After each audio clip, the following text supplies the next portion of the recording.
Un client me demande, j'ai un condo en Alberta, j'ai un condo au Québec, je veux avoir la résidence fiscale en Alberta. Pourquoi?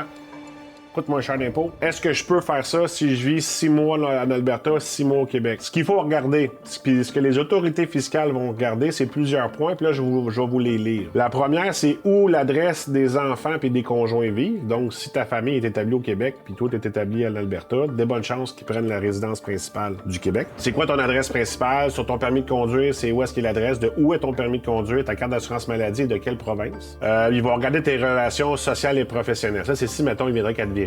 Puis là, si vraiment tu vis 6 mois une place, 6 mois l'autre, puis là, tu as une vérification, ils vont vraiment voir où est-ce que tu passes le plus de temps, puis où est-ce que tu es le plus établi, pour pouvoir établir l'endroit exact de ta résidence. Parce qu'il y a un avantage très clair à être en Alberta.